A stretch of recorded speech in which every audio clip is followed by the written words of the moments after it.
12 siglos después de su nacimiento, la otrora capital del Imperio Romano cae presa de los godos del rey Alarico. La urbe de los Césares, ciudad eterna, antaño corazón del mundo conocido, sufre ahora el saqueo de los pueblos bárbaros del norte. La corte imperial, impasible y asustada, se esconde en la ciudad italiana de Rávena. El imperio estaba sentenciado. 45 años después, la ciudad sería saqueada de nuevo por los vándalos, y en el 476 el rey bárbaro Odoacro marcharía sobre Rávena y depondría al último emperador romano de Occidente. La ciudad conquistadora, arrodillada ante sus enemigos. El imperio de Trajano postrado a los pies de godos, vándalos, suevos y francos. ¿Cómo pudo el sistema romano colapsar de esta manera? ¿Dónde estaban las legiones de Roma? ¿Dónde estaban aquellos emperadores guerreros que en otros tiempos habían llegado hasta Mesopotamia? Creo que lo mejor será que empecemos por el principio.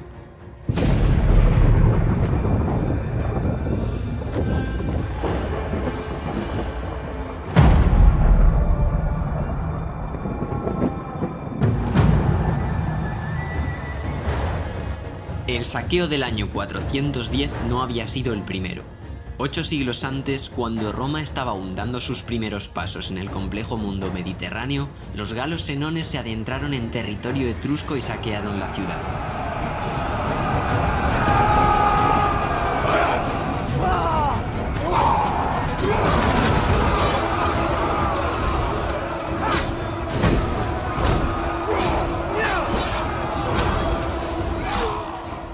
Poco se sabe del ataque de los galos y de los primeros héroes, reyes y cónsules de Roma. Rómulo y Remo, fundadores legendarios, no son más que la personificación mitológica del origen de una ciudad. Entonces, ¿qué es lo que sabemos realmente acerca del origen histórico de Roma? ¿Cómo fue capaz una ciudad más del Lacio italiano de levantar uno de los imperios más famosos de la historia de la humanidad? Bien, Roma surgió aquí, alrededor del año 1000 a.C., en el centro de la península itálica. Al norte tenemos los montes Apeninos, y por aquí desciende el río Tíber hasta llegar al Mediterráneo. La región estaba habitada por numerosos pueblos, como los sabinos y los latinos. Los que tenían mayor influencia eran los etruscos, organizados en numerosas ciudades, al mando de las cuales estaban los poderosos lucumones. La economía de estos pueblos de los Apeninos se apoyaba mayormente en la ganadería, por lo que numerosas rutas de trashumancia unían las diferentes ciudades italianas. ¿Qué hizo a Roma diferente? Bueno, la orografía de Roma es algo parecido a esto. 7 colinas, una buena garantía a la hora de defenderse de los invasores enemigos. Pero a ver, también muchas otras ciudades tenían montañas, ¿no? Vale, sí, está bien, pero Roma tenía esto, la isla Tiberina.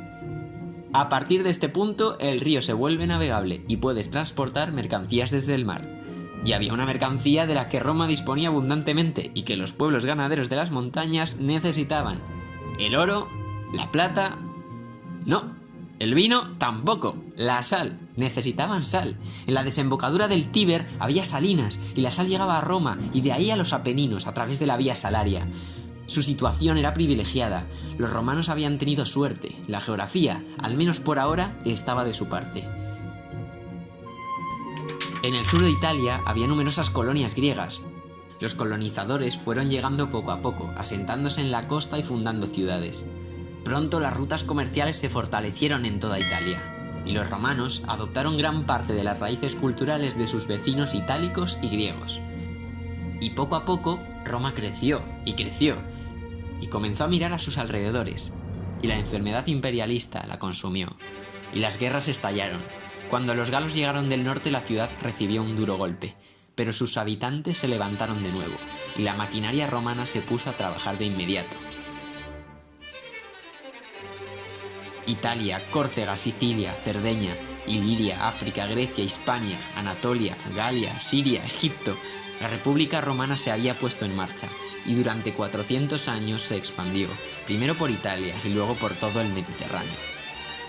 Los planes de conquista no surgieron de la noche a la mañana. Al principio Roma no buscaba un imperio, ni siquiera tenían mapas cuando se dieron las primeras conquistas, y tuvo que pasar mucho tiempo hasta que los romanos fueran realmente conscientes de lo que estaban construyendo.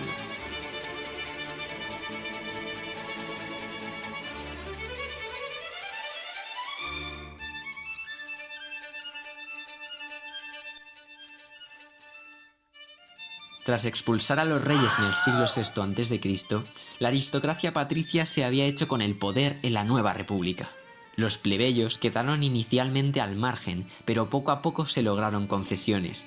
Se abolió la esclavitud por deudas y se codificaron las primeras leyes, incluidas en las 12 tablas. Eso sí, para ser ciudadano romano, por ejemplo, tenías que alcanzar un nivel mínimo de riqueza, por lo que los más pobres seguían estando en clara desventaja. La aristocracia de los nobles se había convertido en una oligarquía gobernada por los ricos, fueran de sangre azul o no. ¿Y dónde estaba la riqueza? Sencillo, en el campo. Los más poderosos eran aquellos que tenían más tierras. ¿Y cómo conseguir más tierras? Más sencillo aún, en la guerra. Los soldados licenciados se asentaban en colonias, y los comandantes romanos, después de quedarse con su trozo del pastel, les otorgaban también a ellos unas cuantas tierras. La conquista y la gloria militar se convertían de esta forma en un trampolín hacia el enriquecimiento personal. Y luego está el tema de los esclavos. Las conquistas traían consigo esclavos, mano de obra barata para trabajar las nuevas y las viejas tierras. Además de riquezas, oro, plata, metales preciosos, de todo. El templo de Saturno se llenaba con cada nuevo territorio conquistado, y el Estado romano acuñaba monedas y pagaba a sus soldados. Más población significaba tener que buscar más tierras. Buscar más tierras significaba embarcarse en más guerras. Más guerras abrió las puertas a tener más riquezas. Más riquezas significaba tener más soldados, más colonias, más gente, más tierras, más conquistas, más sangre. La rueda se había puesto en marcha y nada podía detenerla.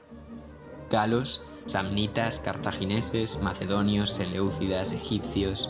La rueda avanzaba imparable. Y lo único que había que hacer para que no se detuviera era seguir alimentando a la máquina imperialista.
En el siglo I a.C., las luchas entre las familias más poderosas de Roma alcanzaron un nivel nunca antes visto hasta la fecha.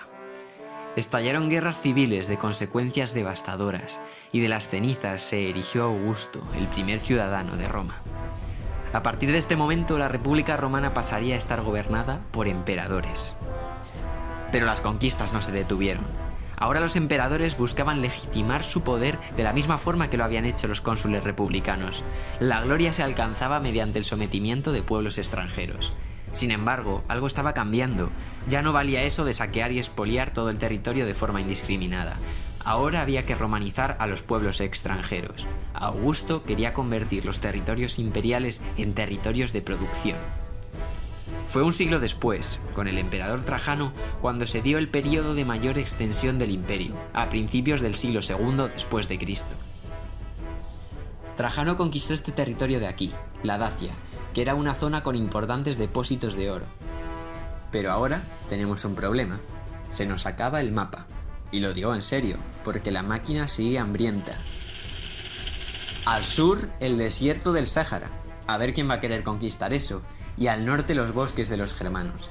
¿De verdad me sale rentable conquistar unos territorios en los que apenas voy a poder seguir cultivando vides, trigo y olivos? Y está el Rin y el Danubio. Cruzarlos es muy arriesgado. Mira lo que le pasó a Varo. La Dacia vale, porque tiene mucho oro, pero ya, no hace falta venirse arriba. Pero espera. ¿Y el este? En el este hay muchas riquezas. Podría ser una buena idea. Hay muchos territorios, algunos muy fértiles, como la región del Tigris y el Éufrates, además de todo el comercio que viene de Oriente. Oh, mierda, es verdad. El imperio persa ha llegado antes. Y los persas no son tribus desorganizadas, son un imperio de mucho cuidado. De hecho, Trajano marchó sobre Persia y la cosa no le salió muy bien. Su sucesor, Adriano, se dio cuenta de que algo fallaba y decidió cambiar de estrategia. Las posibilidades de expansión ya eran muy limitadas, era el momento de pasar a la defensiva. Así que Adriano comenzó a fortificar las fronteras, retiró a las legiones de Mesopotamia y levantó su famoso muro britano.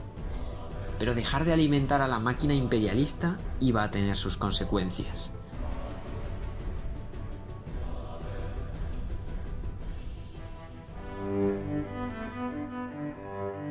¿Por qué cayó el Imperio Romano? Edward Gibbon publicó en 1776 Historia de la decadencia y caída del Imperio Romano.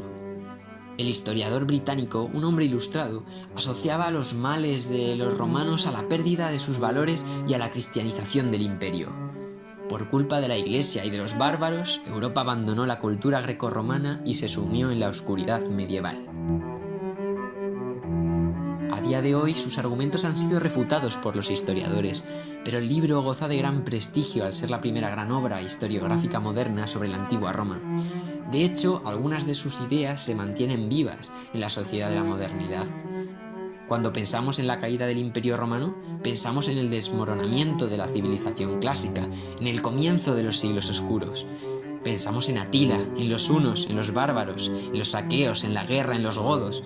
Un imperio que cae, víctima de su propia corrupción, bajo la espada de los incivilizados germanos.